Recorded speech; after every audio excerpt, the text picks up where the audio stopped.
Technique. Le terme esthétique pour désigner la domination du matériau, la technique, vocable hérité de l'usage antique qui rangeait les arts parmi les activités artisanales, possède depuis peu de temps sa signification actuelle. Il véhicule les caractéristiques d'une période pendant laquelle, par analogie à la science, la méthode appliquée aux objets apparaissait comme indépendante de son contenu. Tous les procédés techniques, artistiques et qui forment le matériau et se laissent guider par lui sont compris rétrospectivement sous l'aspect technologique, de même ceux qui n'étaient pas encore séparés de la praxis artisanale, de la production moyenâgeuse des biens de consommation avec laquelle l'art, pour résister à l'intégration capitaliste, n'a jamais rompu. Dans l'art, le seuil entre l'artisanat et la technique n'est pas, comme dans la production matérielle, une rigoureuse quantification des procédés incompatibles avec la poursuite de fins qualitatives. Il n'est pas non plus l'introduction de machines, mais beaucoup plus la prépondérance d'une libre disposition des moyens par la conscience, contrairement du traditionnalisme, sous le couvert duquel cette disposition arrivait à maturité.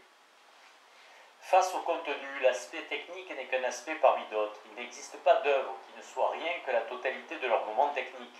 Le fait que le regard qu'on porte sur une œuvre et qui ne perçoit rien en elle sinon la manière dont elle est faite, demeure en deçà de l'expérience artistique, est à vrai dire un lieu commun rigoureusement apologétique que proclame l'idéologie culturelle.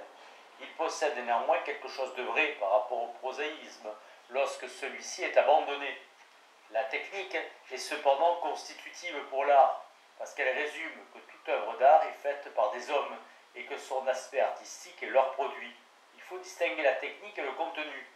N'est idéologique que l'abstraction, qui distingue la supra-technique de la prétendue technique pure et simple, comme si celle-ci et le contenu ne s'engendraient pas réciproquement dans les œuvres importantes. La percée nominaliste de Shakespeare vers une individualité mortelle et infiniment riche en soi en tant que contenu est fonction de la succession antitectonique et quasi épique de scènes très courtes, de même que cette technique épisodique provient nécessairement du contenu d'une expérience métaphysique qui fait éclater l'ordre signifiant des anciennes unités. Dans le terme religieux de message, le rapport dialectique du contenu et de la technique est réifié en une simple dichotomie.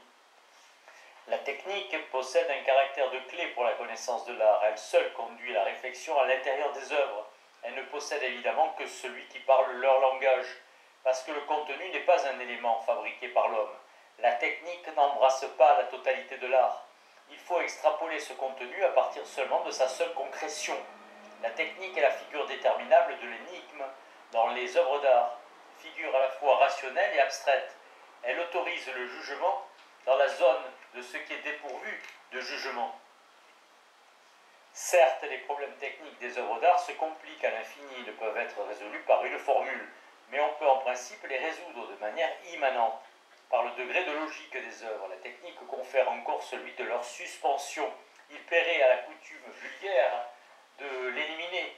Ce serait faux, car la technique d'une œuvre est constituée par les problèmes de cette œuvre, par le problème aporétique qu'elle se pose objectivement. C'est uniquement à partir de lui qu'on peut isoler ce qu'est la technique d'une œuvre, si elle suffit ou non. Mais inversement, le problème objectif de l'œuvre ne se tire que de la complexion technique de celle-ci. Si aucune œuvre ne peut être comprise sans que soit comprise sa technique, celle-ci ne peut pas plus être comprise sans que ne le soit l'œuvre. Le degré d'universalité ou de caractère monadologique d'une technique par-delà la spécification d'une œuvre varie au cours de l'histoire. Cependant, même aux époques idolâtrées, des styles obligatoires, la technique veillait à ce qu'il ne gouverne pas abstraitement l'œuvre, mais l'insère dans la dialectique de l'individuation. Le poids de la technique est supérieur à ce qu'un irrationalisme de béotien voudrait faire croire. On s'en rend facilement compte dans le fait qu'une fois accordée à la conscience la faculté d'expérience de l'art, celle-ci s'accroît d'autant plus que cette conscience pénètre davantage dans sa complexion. La compréhension augmente avec celle de la facture technique. Affirmer que la conscience tue, c'est du boniment. Seule la fausse conscience est mortelle. Le métier rend l'art commensurable à la conscience, parce qu'on peut l'apprendre. Ce qu'un maître trouve avec sévérité à redire dans les travaux de son élève constitue le premier modèle d'un manque de métier. Les corrections sont le modèle du métier lui-même. Ces modèles sont pré-artistiques, pour autant qu'il répète des exemples et des règles données à l'avance.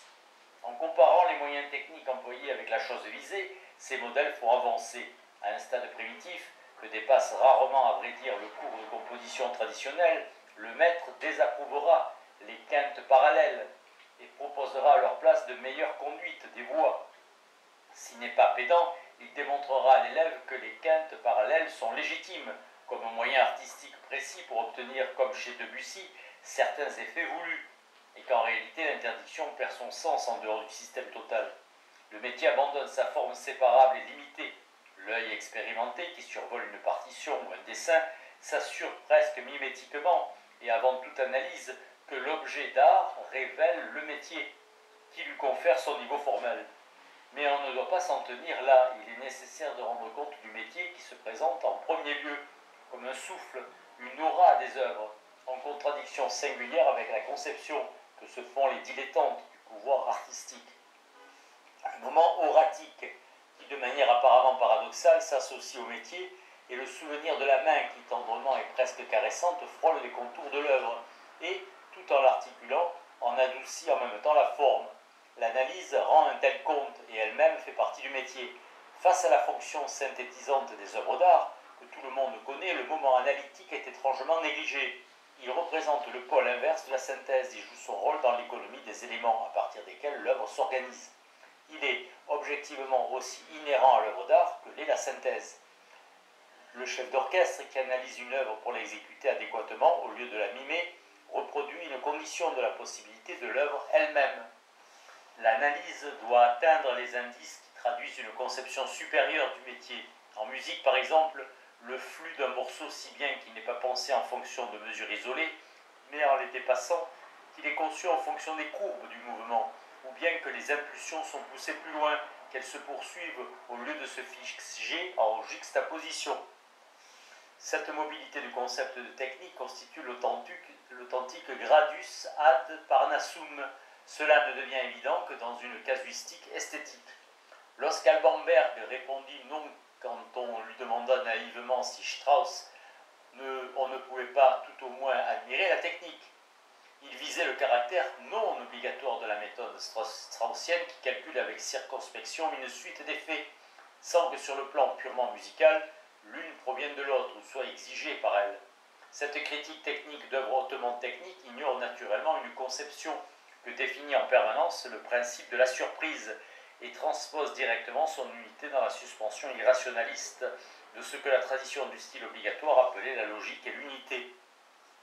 On est tenté d'objecter qu'une telle conception de la technique oublie l'immanence de l'œuvre, provient de l'extérieur de l'idéal d'une école qui, comme celle de Schoenberg, maintient anachroniquement dans le postulat de la variation évolutive la logique musicale traditionnelle pour la mobiliser contre la tradition. Mais cette objection passerait à côté du phénomène artistique. La critique adressée par Berg au métier de Strauss est pertinente, car celui qui refuse la logique est incapable de cette complète élaboration que sert le métier auquel Strauss lui-même était assujetti. Les coupures et les sursauts de l'imprévu, qui annoncent déjà Berlioz, proviennent certes de quelque chose de voulu. Cependant, ils brisent en même temps l'élan du déroulement musical, remplacé par un gestus plein de brio. Une musique organisée de manière aussi temporelle et dynamique que celle de Strauss est incompatible avec une méthode qui n'organise pas exactement la succession temporelle. Les fins et les moyens se contredisent, mais la contradiction ne s'apaise pas dans la totalité des moyens. Elle atteint également le but, la glorification de la contingence qui s'élève comme liberté, ce qui n'est rien d'autre que l'anarchie de la production des marchandises et la brutalité de ceux qui la contrôlent. L'idée d'un progrès linéaire de la technique artistique utiliserait encore un faux concept de continuité et ne tiendrait pas compte du contenu. Les mouvements de libération technique peuvent être affectés par la fausseté du contenu. Lorsque Beethoven dit que de nombreux effets qu'on attribue communément au génie du compositeur ne sont dus en réalité qu'à l'emploi habile de l'accord de septième diminué, il insiste sur la manière dont la technique et le contenu sont étroitement liés l'un à l'autre, contre les conventions. La dignité d'une telle modestie condamne tous les bavardages autour de la création. Seule l'objectivité de Beethoven rend justice aussi bien à l'apparence esthétique qu'à l'évidence. La prise de conscience des désaccords entre la technique, ce que veut l'œuvre d'art, c'est-à-dire essentiellement sa couche expressive et mimétique, et son contenu de vérité, provoque parfois des révoltes contre la technique. Il est inhérent à son concept de s'émanciper aux dépens de son but et de se changer en fin de soi comme activité tournant à vide. C'est contre cela que réagit le fauvisme en peinture, de même le Schoenberg de la libre atonalité en relation avec la richesse orchestrale de l'école néo-allemande. Dans son essai sur les problèmes de l'enseignement de l'art, et en insistant plus que tout autre musicien de son époque sur une pratique cohérente du métier, Schoenberg attaque expressément la croyance en une technique hors de laquelle il n'existerait point de salut. La technique réifiée attire parfois des corrections qui se rapprochent du sauvage, du barbare, des techniques primitives anti-artistiques. Ce qui s'impose sous le nom d'art moderne fut éliminé par cette impulsion qui ne pouvait s'organiser de manière limitative, mais se transformait partout en technique. Cette impulsion n'était cependant pas régressive. La technique n'est pas l'abondance de moyens, mais le pouvoir emmagasiné de se mesurer à ce que l'œuvre exige d'elle-même objectivement. Cette idée de technique est parfois favorisée par la réduction des moyens, plus que par leur accumulation qui l'épuise, par la grandiose maladresse d'une attaque très vive. Les arides pièces pour piano opus 11 de Schoenberg dominent techniquement l'orchestre de la vie du héros, dont on n'entend en réalité qu'un extrait de la partition, de sorte que les moyens ne jouent plus aucun rôle dans leur but le plus proche, qui est l'apparition acoustique de l'imaginé. On se demande si la seconde technique de Schoenberg de la maturité ne régresse pas en deçà de l'acte de suspension de la première. Mais même l'émancipation de la technique qui l'enchevêtre dans sa dialectique n'est pas seulement le péché de routine qu'elle présente dans le besoin pur d'expression. Par suite de sa liaison étroite avec le contenu, la technique possède une vie légitime qui lui est propre. Il arrive que l'art, dans ses transformations, ait besoin de ces moments auxquels il dut renoncer. Le fait que jusqu'à aujourd'hui les révolutions artistiques aient été réactionnaires n'est ainsi ni expliqué ni excusé, mais est mis en relation avec ce phénomène. Les interdits possèdent un aspect régressif, y compris celui de l'abondance luxuriante et de la complexité. C'est pourquoi, même imbibé de refus, ce moment se relâche. C'est l'une des dimensions du processus d'objectivation. Lorsqu'une dizaine d'années après la Seconde Guerre mondiale, les compositeurs de la ponctualité post-weberienne en eurent assez, fait frappant dans le marteau 100 mètres de Boulez, le processus se répéta, mais cette fois comme critique de l'idéologie du commencement nouveau et absolu, de la coupe franche. Lorsque 40 ans plus tôt Picasso se tourna après les Demoiselles d'Avignon vers le cubisme synthétique, cela pouvait avoir une signification équivalente. Dans la naissance et la disparition de l'allergie technique s'extériorisent les mêmes expériences historiques que dans le contenu. C'est en cela que celui-ci communique avec la technique. L'idée kantienne de finalité qui établit la connexion de l'art et de l'élément intérieur de la nature est très proche de la technique, ce par quoi les œuvres d'art en tant que finale s'organisent à la manière dont cela est refusé à l'existence pure et simple constitue leur technique. Elles n'acquièrent de finalité que grâce à celle-ci.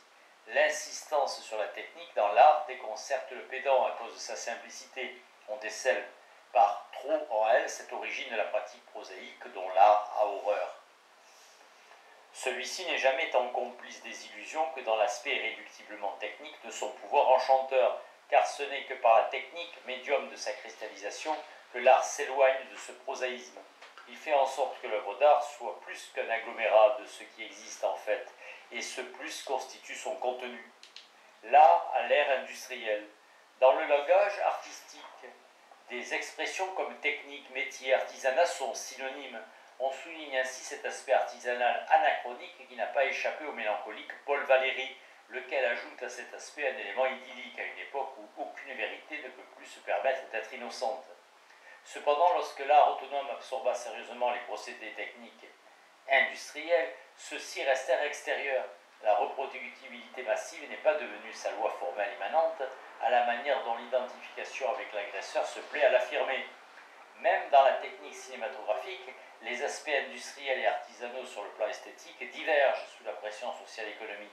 L'industrialisation radicale de l'art, son adaptation intégrale aux standards techniques atteint, se heurte à ceux qui, dans l'art, se refusent à l'intégration. Si la technique s'oriente vers l'industrialisation, cela se produit toujours sur le plan esthétique, aux dépens de la complète constitution immanente, et par là même au détriment de la technique elle-même. Cela introduit subrepticement dans l'art un aspect archaïque qui le compromet.